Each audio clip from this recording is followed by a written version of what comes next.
Muito boa tarde, canal Conhecimento e Libertação tá no ar. Mais um vídeo aqui para vocês, né? Estudos bíblicos. Prepara aí que vem mais uma para vocês aí, né? Vamos fazer uma reflexão, uma destrinchação, né?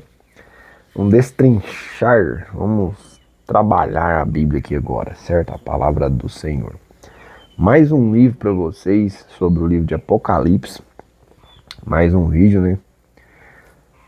Vamos falar sobre a mulher e o dragão. Apocalipse 12, certo? Capítulo 12. Vamos lá.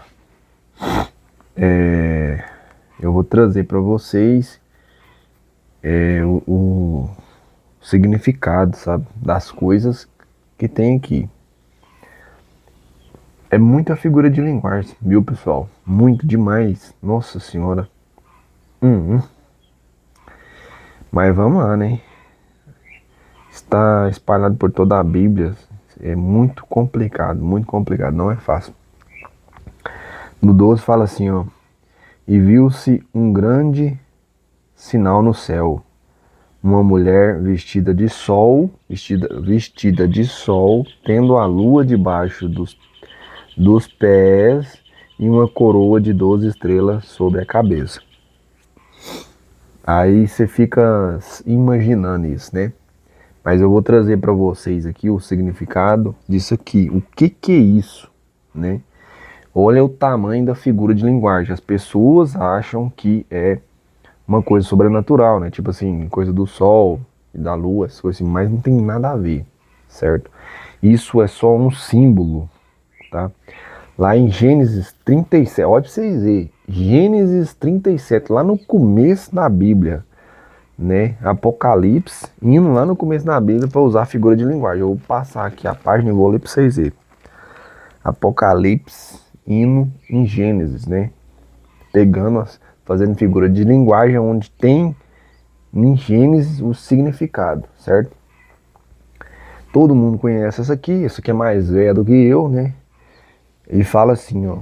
José é vendido por seus irmãos. Quem aí não conhece essa história? Todo mundo conhece, certo? No versículo 37, no capítulo 37, versículo 9, certo? Fala assim, ó. E sonhou ainda outro sonho, e o contou a seus irmãos, e disse: Eis que sonhei um sonho, e eis que o sol, ó pra vocês verem, o sol, a lua e 11 estrelas se inclinavam a mim. Vocês entenderam? Né? E aí ele conta o sonho pro pai dele, né? E contando o sonho a seu pai e seus irmãos, repreendeu seu pai e disse-lhe: Que sonho é este que sonhaste? Porventura viremos eu e tua mãe e teus irmãos a inclinar-nos perante a ti? Não foi isso que aconteceu, né? Quando ele vai para o Egito, depois Jacó não desce com a família para o Egito por causa da fome, e lá eles não inclinam perante o governador do Egito, que era José. Vocês entenderam? Então qual que é o significado de sol e lua? O sol era Jacó, né? Israel, que mudou para Israel. A lua era, quer ver? A mãe dele, certo? A mãe de José. E as estrelas era a os irmãos dele, as 11 tribos de Israel, né? Que no caso com ele se torna 12 tribos de Israel, certo? E aqui fala assim, ó. E viu um grande sinal no céu, uma mulher vestida de sol, certo? Tendo a lua debaixo dos pés e uma coroa com 12 estrelas sobre a cabeça. Entendeu? Então é o seguinte, o sol representa Jacó, a lua representa a mãe dele e as 12 estrelas, as 12 tribos de Israel. Vocês entenderam? Aqui fala, lá no sonho fala 11, né? Por quê? Porque o José era outra estrela, né? Das tribos de Israel. Então poderia ser, pessoal, né? Esse grande sinal no céu, essa mulher, né? Vestida de sol, tendo a lua debaixo dos pés e uma coroa de 12 estrelas sobre a cabeça, né? Isso é a representação do que? Do povo de Israel, entendeu? Dos israelitas, que é o que? São a descendência das 12 tribos de Jacó, porque Jacó mudou o nome, Deus mudou o nome de Jacó para Israel, né? Faz, né? E fala assim, ó, e estava grávida com dores de parto e gritava com ânsia de dar à luz. Isso aqui, pessoal, representa o sofrimento, né, do povo, né? Essa, digamos assim, dores de parto, né? Pode ser como é que se diz? A pré-tribulação, né? O princípio das dores, né?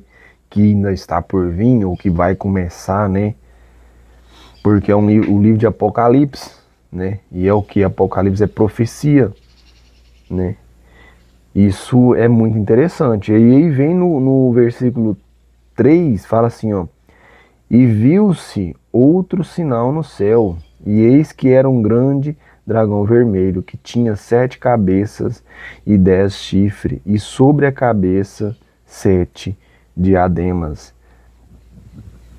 Esse dragão, pessoal, vermelho, certo? É a mesma referência que faz aqui que ele tinha 7 cabeças, 10 chifres sobre as cabeças, 7 diademas, certo? É a mesma referência que faz sobre a besta que subiu do mar. Que eu já falei para vocês que essa besta que sobe do mar aqui é a Torá, certo? É a Bíblia judíaca, digamos assim, entendeu? E como se diz, o mar você vai buscar o significado de mar, é o que? São o povo ímpio, né? Que tem iniquidade, rapaziada. É basicamente, é gente, é pessoas, né? Então aqui fala assim, ó, e a besta tinha 7 cabeças, 10 chifres, e sobre o chifre 10 diademas, certo?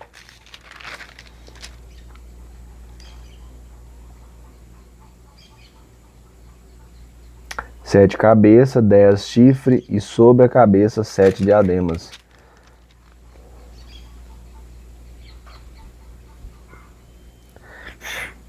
A diferença aqui é que nesse a besta que subiu do mar aqui é 10 diademas, né? 10 diademas. 7 cabeças, 10 chifres, sobre os chifres 10 diademas. Então não necessariamente pode ser a mesma coisa, né? Certo. Mas isso faz muita referência ao livro, né? Ao livro bíblico em si, né? A Torá. E aí no versículo 4 fala assim, ó, e a sua cauda levou após si a terça parte das estrelas do céu e lançou sobre a terra. E o dragão parou diante da mulher que havia de dar à luz, para que, dando ela à luz, lhe tragasse o filho. Certo? Essa cauda, rapaziada, olha pra você ver, e a sua cauda levou após si a terça parte das estrelas. No livro de Isaías 9, vai ter o significado dessa cauda, né? Isaías 9, Isaías capítulo 9, certo? Fala assim, ó. Pelo que o Senhor cortará de Israel a cabeça e a cauda, o ramo e o junco, em um mesmo dia. O ancião e o varão de respeito são a cabeça, e o profeta que ensina falsidades é a cauda. Vocês entenderam? Então o que acontece, rapaziada? A cauda que arrasta a terça parte das estrelas seria o que? Os profetas que ensinam falsidades, né? Inspirados por quem, né?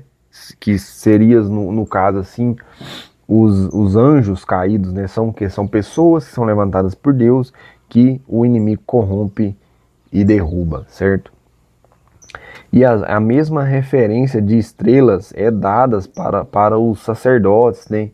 Para os anciões, para as pessoas que estuda, né? Que é ungido, é levantado, né? No livro de Judas, igual eu gravei, falei para vocês que Judas lá fala que os sacerdotes eram estrelas errantes, né? Então faz menção à figura de linguagem de estrelas aos sacerdotes também, ao povo em si, né? E aí fala, né, que deu à luz um filho, um varão que há de reger todas as nações com vara de ferro, e o seu filho foi arrebatado para Deus e para o seu trono. Esse varão que há de reger, rapaziada, está lá no livro de Salmos, capítulo 2, fala desse varão, e lá fala que é o Messias em si, né? Um varão que há de reger todas as nações com vara de ferro, certo? Vocês compreenderam, rapaziada? O tanto que... Vamos, que eu vi que já tá com 10 minutos já, vamos encerrar por aqui. Vocês entenderam a junção, né? Uma coisa, tipo assim, uma coisa, a Bíblia, ela, a palavra de Deus, ela bate muito, mas muito, em cima da controvérsia da palavra, da originalidade da palavra, certo? Tipo assim, bate em cima das pessoas que pregam um evangelho errado, das pessoas que ensinam coisa errada, né? Fala da religião, que vem em cima das religiões, que ensina coisa errada, ensina você a adorar outros deuses, ensina você a praticar ritual, que foi abolido essas paradas, né? Então, rapaziada, não tem a ver, né? Igual já falei pra vocês aqui, não tem a ver com guerras políticas, né? País contra país, essas coisas assim, ou desastres sobrenaturais que virão de fora do planeta, alienígenas, esses caras é quatro, entendeu? Não tem a ver com isso, rapaziada. Tem a ver com a luta de Deus contra o inimigo que engana o seu povo, né? Usando a palavra, distorcendo e fazendo com que o povo peque contra o Pai, certo? Bate em cima disso. E eu dei mais uma lida, né? Mais uma, assim, uma lida no livro de Enoque. O livro de Enoque tem muita. Livro de Enoque é profecia, né? Eu não sabia, mas eu já fiquei sabendo. No livro de Judas fala isso também, né? Que eu não tinha percebido, que é livro de profecia, o livro de Enoque. Né? Era um livro que eu acho que deveria estar na Bíblia, né? E ele fala muito dessas figuras de linguagem, dos anjos caídos, dos sentinelas, né? Que você vai pesquisar o que é sentinela, é o que? É o atalaia. Só que na Bíblia tem atalaia, não tem sentinela, mas tem atalaia, entendeu? Então os anjos caídos, os anjos de Deus, igual eu já expliquei para vocês aqui sobre os anjos caídos. Então ele faz referência a esse povo que vai ensinar o caminho de Deus e se corrompem, certo? E distorce as coisas e ensina coisas erradas. É o mesmo, digamos assim, a mesma linha de raciocínio que é usado para contar a história de Balaão, certo? Balaão era profeta, Deus falava com ele, beleza? O rei Maloque lá, sei lá como é que chama, não lembro direito. O rei chama ele e fala assim: vem cá, Balaão, eu quero que você profetiza contra esse povo de Israel. E aí Deus fala para ele: não é para profetizar não, certo? E aí ele vai lá, não profetiza contra o povo de Israel, fala para o rei que o povo de Israel foi levantado, que Deus, né, vai guiar o povo e está com o povo. E aí o rei fala para ele: rapaz, mas eu te chamei aqui para você amaldiçoar eles aí, você está falando. Mas e o que acontece? Ele ensina, né, um caminho assim diferente, cara. Tipo assim, ele fala assim: não, meu irmão, chega aqui, vou ensinar uma parada para você, ué. Que é isso? Né? Você pega lá, né, que na caladinha só ninguém tá escutando, né? Você faz um banquete, né? Como é que fala? Você faz um banquete lá, você eleva aquele alimento ali aos seus deuses, né? E aí você chama o povo de Israel, você chama os israelitas para eles comer, e aí eles vão pecar contra Deus.